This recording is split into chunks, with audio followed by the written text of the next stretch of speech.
1945年昭和20年8月6日午前8時15分にね、私は井室で家の前で子供ですから遊んどったらね、目の前がピカッと光ったんですよ。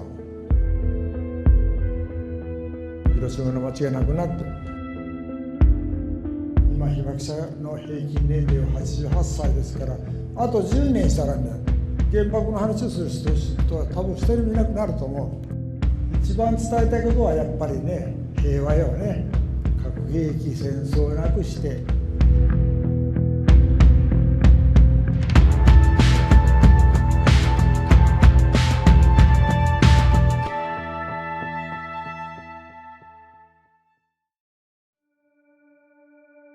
Around the world, conflict is on the rise.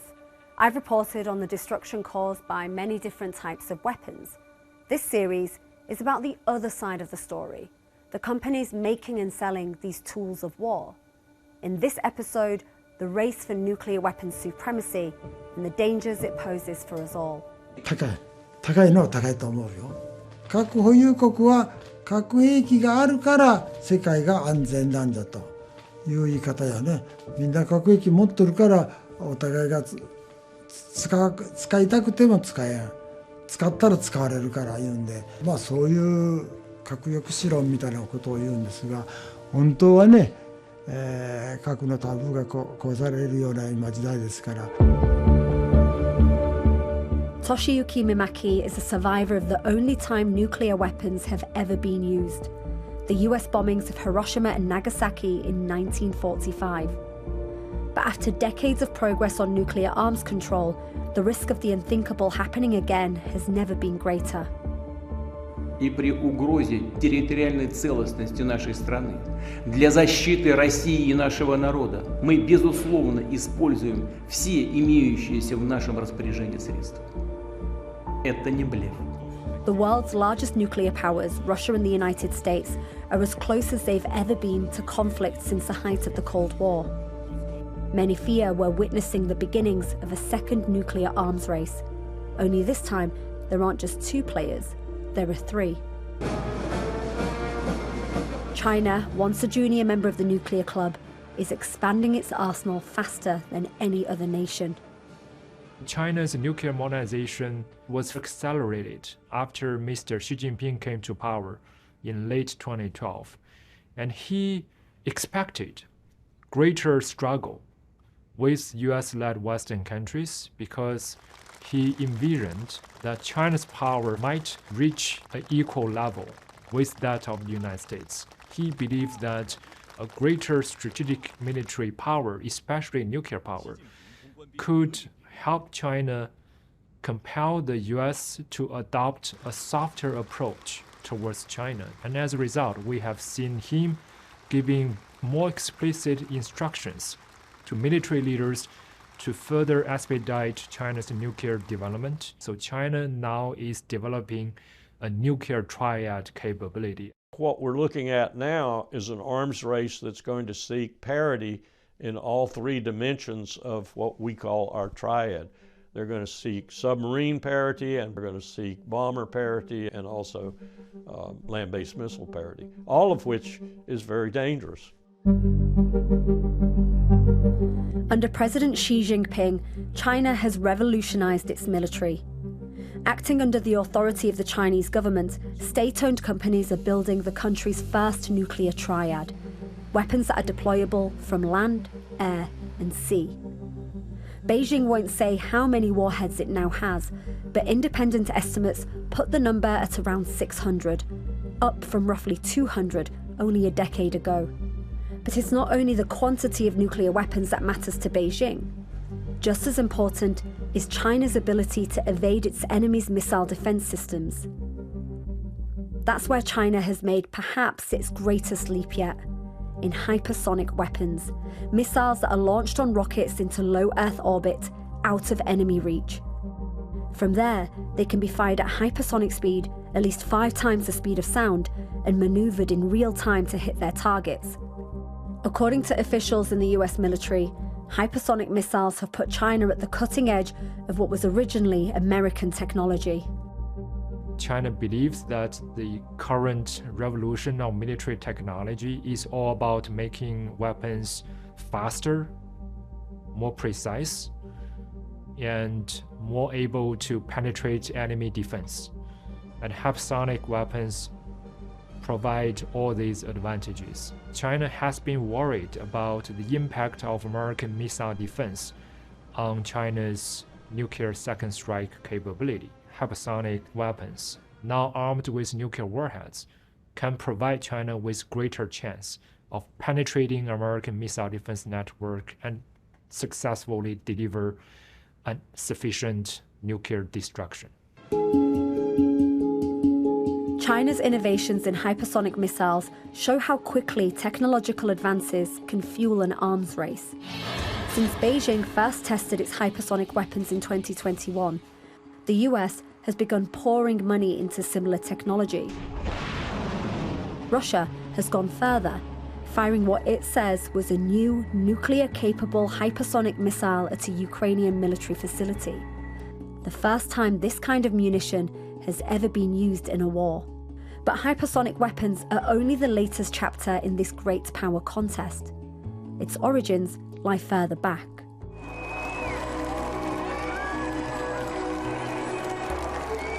So today, I state clearly and with conviction America's commitment to seek the peace and security of a world without nuclear weapons. When he first became president, Barack Obama's anti-nuclear weapons rhetoric helped win him a Nobel Peace Prize. The first step on his agenda, agreeing a major arms control treaty with Russia, New START, that limited both countries' nuclear arsenals to just over 1,500 warheads. But Obama hit an obstacle. There's one other factor that will bear on my support for this treaty, and that is the modernization plan that the President must submit to the Congress to help take care of our nuclear weapons complex and our nuclear deterrent. The leading Republican in the US Senate at the time was Jon Kyl, a career-long opponent of arms control. Kyl offered Obama a deal. For Republican lawmakers to vote for New START, the president would have to agree to a total upgrade to the nuclear triad. It's really striking the level of influence that one senator can have on an administration. President Obama had previously spoken about a nuclear-free world, and here he was agreeing to spark the current nuclear modernization effort that we have ongoing today in order to get ratification for a treaty that has since gone down the tubes. And Jon Kyl, after his congressional career of opposing pretty much every arms control agreement that came across his desk in Congress, then went to lobby for Northrop Grumman, who is the contractor that is responsible for developing most of our nuclear triad. President Obama came in with the idea that he would do something about what was shaping up to be another nuclear arms race, and he was talked out of it. President Obama indicated to me very vividly how depressed, that's the right word, he was by what I would call the military-industrial complex. In the last year of administration, when General Paul Eaton and I were meeting with him, he was supposed to thank us more or less for our work on the nuclear agreement with Iran. He did that perfunctorily, and then he said something I will never forget. He said, "There is a bias in this town," meaning Washington, "toward war." I wasn't surprised, but I was surprised that he would admit it. He didn't seem to know what to do about it. President Obama's nuclear modernization program began with a price tag of $80 billion. After years of delays and add-ons, its cost has spiraled to $1.7 trillion. Upgrading the nuclear arsenal has bipartisan support in Congress. Its proponents argue it's necessary to replace aging nuclear infrastructure, some of which dates back half a century. But the project goes well beyond replacing old stock. It's creating some of the most advanced nuclear weapons ever built. Item 131, missile suspension released. Item 132, launcher closure open. Especially controversial are the land-based intercontinental ballistic missiles, or ICBMs. Housed in silos, missile chambers deep underground, critics say they raise the risk of an accidental nuclear war. silo-based ICBMs are the least survivable type of nuclear weapons because their location can be seen by satellites easily, and if their location is known, modern precision weapons have a fair chance of taking them out. So to make them survivable, in many cases, countries adopt the so-called launch on warning posture, meaning that they will immediately launch the silo-based ICBMs before they can be destroyed by incoming warheads. But such a nuclear use decision is prone to errors, mistakes. There were many instances during the Cold War where false alarms were generated because of technical problems or operational error. We've come awfully close a couple of times. Former Secretary of Defense Bill Perry talks about getting a call at 3 a.m. in the morning from the Pentagon National Military Command Center, and the watch officer tells him essentially that a strike is coming.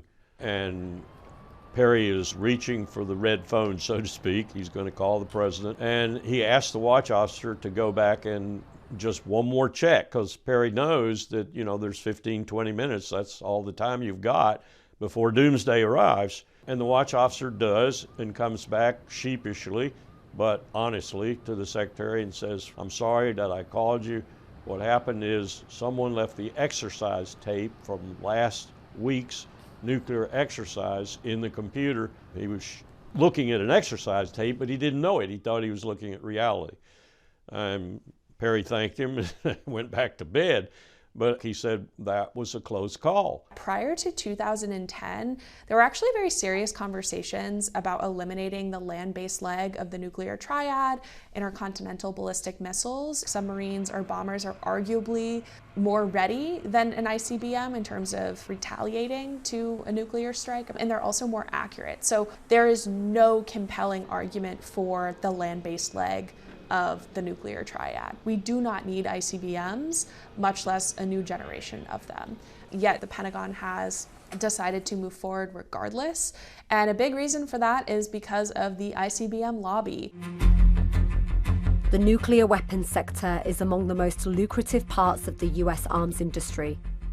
The program to build a new fleet of land-based ICBMs known as Sentinel was originally supposed to cost $78 billion.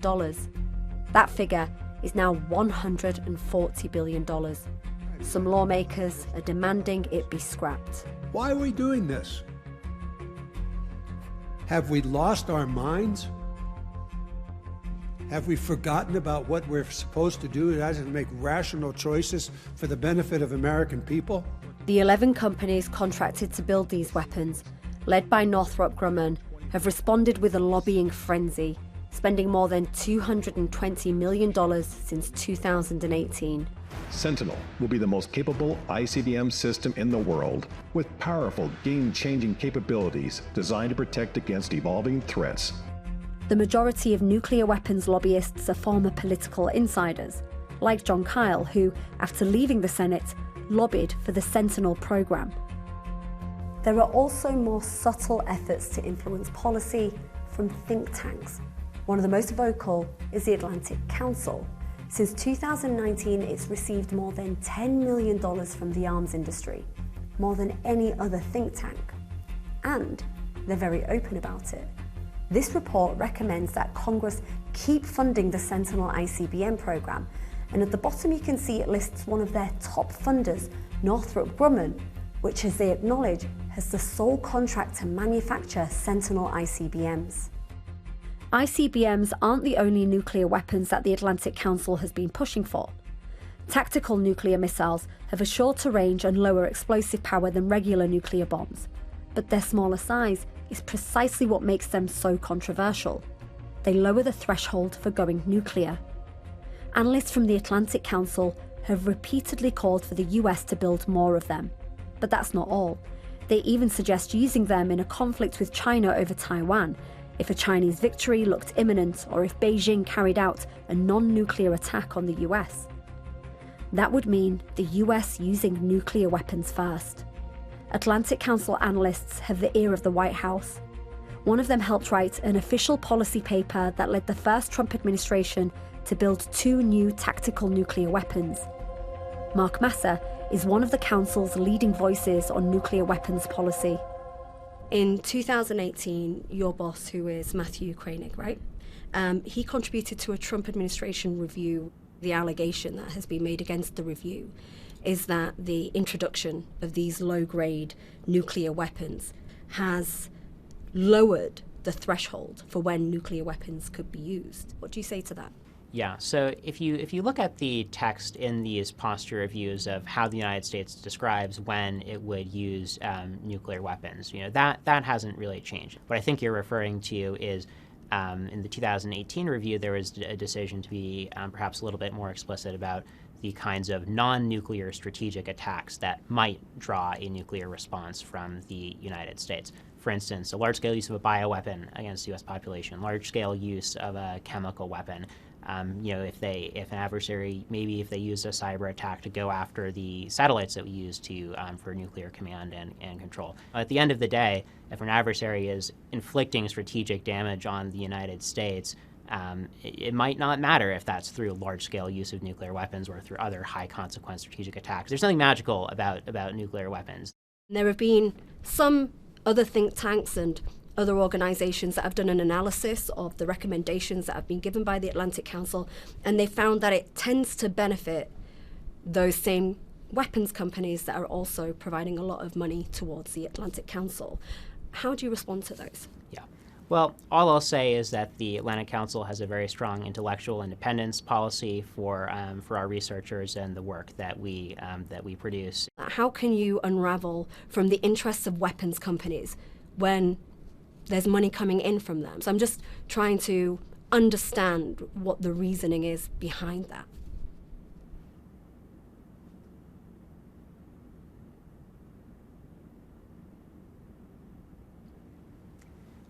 I think you're right that it's something that a lot of people have commented on, the relationship between the interests, and we see this often. But I would say that if you're interested in learning more about the Atlantic Council's intellectual independence policy, I can connect you with people at my company who can talk to you about that. What disturbs me as a military professional and a person who rode out the Cold War, so to speak, is I'm hearing more and more military people talking about the utility of using nuclear weapons. Making such statements, for example, as why do we have them if we can't use them? We learned during the Cold War, I think, categorically we learned, that the big deal is once you use a nuclear weapon, the world's sense of devastation and danger is not going to enhance to the point where everybody just takes note and says, aha, not going to do that again. No, it's an incentive to go ahead and up the ante again and then again. It's incredibly dangerous to normalize the development and potential battlefield use of low-yield tactical nuclear weapons. A nuke is a nuke. When you have a low-yield weapon that you are, say, launching from a submarine, the adversary cannot always tell if that is in fact a low-yield nuclear weapon or if it's an 8-kiloton nuclear weapon. If the adversary can't tell the difference, you do risk going up the escalation ladder and stumbling into all-out nuclear war. Just as China's advances in hypersonic missiles fueled similar moves from the US, Washington's embrace of tactical nuclear weapons has triggered a reaction from Moscow and Beijing. During the war in Ukraine, Russia has conducted military drills using low-yield nuclear missiles. Of the 3 rivals, only China pledges not to use nuclear weapons first in a conflict, but it's also the least transparent about its capabilities, and many believe it's developing smaller nuclear weapons of its own. From China's perspective, these were all American efforts to deliberately lower the threshold of nuclear war. It convinced Beijing that the United States is pursuing a new strategy because of declining American conventional military superiority. And as a result, it has led to greater Chinese efforts to strengthen China's theater range nuclear weapon systems that can strike regional targets near China as a way to respond in kind or in proportion to any American first use of nuclear weapons in the war with China. Science is profoundly altered. The American physicist who led the production of the nuclear bomb, J. Robert Oppenheimer, became haunted by its use in Hiroshima and Nagasaki. In 1947, he and Albert Einstein founded the Bulletin of Atomic Scientists, an organization that has been tracking the threat of nuclear war ever since. According to the Bulletin's doomsday clock, where midnight means Armageddon, the danger has never been greater. It is now 89 seconds to midnight. This is the closest the world has ever been. The number of usable nuclear warheads around the world has been steadily rising. The latest figure, 9,614, is equivalent to nearly 150,000 of the bombs that destroyed Hiroshima. The size of the two biggest nuclear arsenals, those of the US and Russia, are still limited by the New START treaty. It expires in 2026, and if it's not renewed or replaced, the last obstacle to a fully fledged nuclear arms race will be gone. Despite half of the world's countries supporting a ban on nuclear weapons at the United Nations, a contest between the superpowers will have consequences for us all. It will be mostly the United States and China who would determine the scale and scope of major power nuclear arms race. North Korea, for example, now feels safer to further grow its own nuclear arsenal. Other countries, India, Pakistan, they now have bigger political space to also strengthen their own nuclear capabilities. And of course, the increasing nuclear arms race among the major powers could encourage some currently non-nuclear weapon states to consider pursuing nuclear weapon capabilities for themselves. 核兵器を廃絶せよ。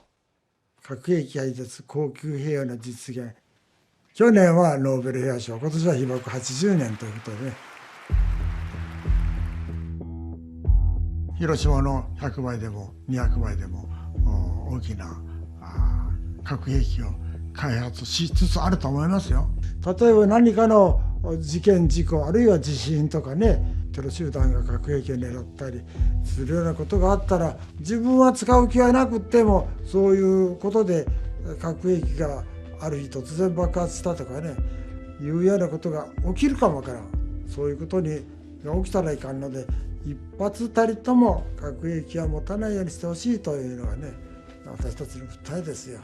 The shocking discovery that Soviet Russia is converting the island into a ballistic missile base. The 13 days of the Cuban Missile Crisis was close, but it was handled by very competent people.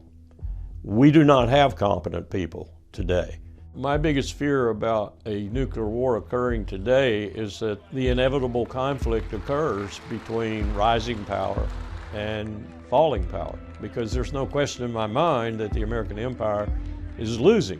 When that becomes so obvious and comes to a contest of arms over Taiwan or some other matter between China and the United States, then we'll go to war. Conventionally at first, and we'll lose. And we won't want to take that. We won't want to take that defeat. We will see that as sealing the doom of this transfer of power to the East. So we'll go nuclear. That's my greatest fear.